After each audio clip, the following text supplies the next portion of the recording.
कभी आपने खुद से पूछा है, क्या प्रेम सच है या यह सिर्फ एक खेल है, एक रणनीति जिसे इंसान अपने स्वार्थ पूरे करने के लिए इस्तेमाल करता है? दोस्तों, प्रेम शब्द सुनते ही हमारे भीतर कोमलता, अपनापन और आकर्षण जागता है। लेकिन दार्शनिकों और मनोवैज्ञानिकों ने जब प्रेम की गहराई में झांका तो उन्हें वहां सिर्फ मिठास ही नहीं मिली, बल्कि छल, स्वार्थ और अदृश्य जाल भी दिखाई दिए। आज मैं आपको उस सच्चाई से परिचित कराऊंगा जो सुनने में कड़वी लग सकती है, मगर शायद यही आपके जीवन की दिशा बदल दे। फ्रायड कहते थे, हर इंसान का प्रेम भी उसके अवचेतन की इच्छाओं का खेल है। मतलब यह कि जब हम प्रेम करते हैं तो वास्तव में हम किसी को चाहने से ज्यादा अपनी अधूरी इच्छाओं को पूरा करना चाहते हैं। सोचिए, कितनी बार आपने किसी को चाहा और मन ही मन यह उम्मीद की कि वह आपके अकेलेपन को भर देगा, आपकी कमी को पूरा कर देगा। लेकिन जब वह आपकी अपेक्षाओं पर खरा नहीं उतरा तो क्या प्रेम वहीं खत्म नहीं हो गया? यहां सवाल उठता है, क्या यह प्रेम था या सिर्फ एक रणनीति अपने भीतर की खाली जगह भरने की? दार्शनिक नीत्शे ने प्रेम को सबसे बड़ा भ्रम कहा।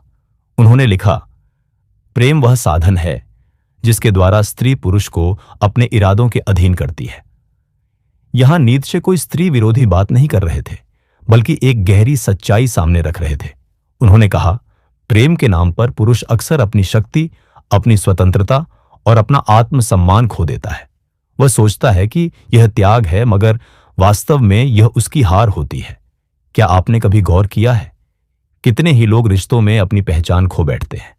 वे अपने सपनों, अपने जुनून को छोड़ देते हैं सिर्फ इसलिए कि दूसरा उनसे खुश रहे, और धीरे धीरे वही प्रेम उनके लिए बंधन बन जाता है। दार्शनिक शोपेनहावर ने प्रेम को प्रकृति की चाल कहा। उनके अनुसार जब दो लोग प्रेम में पड़ते हैं तो वे यह सोचते हैं कि यह उनकी स्वतंत्र इच्छा है, लेकिन सच यह है कि उनके पीछे प्रकृति अपनी योजना पूरी कर रही होती है, सिर्फ संतानोत्पत्ति और वंश को आगे बढ़ाने के लिए।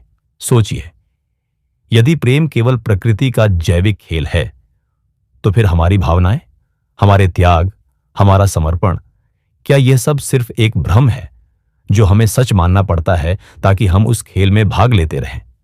डार्क साइकोलॉजी बताती है कि प्रेम का सबसे बड़ा हथियार है भय और खोने की आशंका। जब हम प्रेम करते हैं तो हमें सबसे अधिक डर यही सताता है कि कहीं दूसरा हमें छोड़ ना दे। यही डर हमें मजबूर करता है समझौता करने के लिए, अपनी असली पहचान छुपाने के लिए, और कभी कभी अपने आत्मसम्मान को कुर्बान करने के लिए। दूसरा व्यक्ति इस डर को समझ लेता है और कई बार इसे अपने फायदे के लिए इस्तेमाल करता है। धीरे धीरे प्रेम का रिश्ता शक्ति का खेल बन जाता है। एक नियंत्रक होता है और दूसरा नियंत्रित। क्या यह प्रेम है या यह सिर्फ रणनीति है किसी को अपने वश में रखने की? अब मैं आपसे पूछना चाहता हूं, आपके जीवन में प्रेम ने आपको शक्ति दी है या आपको कमजोर बनाया है? क्या आपने प्रेम के नाम पर खुद को खोया है या खुद को पाया है? सच यही है, प्रेम एक साथ सच भी है और रणनीति भी। सच इसीलिए कि जब दिल धड़कता है, जब आंखें किसी को देखकर चमक उठती हैं, तो वह भावना झूठी नहीं होती। लेकिन रणनीति इसलिए कि उस भावना के भीतर छुपा होता है हमारा स्वार्थ, हमारा डर और हमारा नियंत्रण पाने की चाह। दोस्तों, प्रेम को समझना आसान नहीं है। यह रोशनी भी है और अंधेरा भी। यह आपको बना भी सकता है और तोड़ भी सकता है। महान दार्शनिकों ने हमें चेताया है कि प्रेम को आंख मूंद कर मत स्वीकारो, उसे पहचानो, उसके पीछे की रणनीति को देखो और तभी निर्णय लो कि आपको उसमें डूबना है या उससे ऊपर उठना है।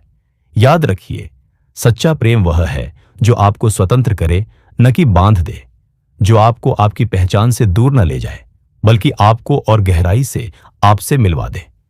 यह थी वह कड़वी सच्चाई। क्या प्रेम सच है या सिर्फ एक रणनीति? अब निर्णय आपका है।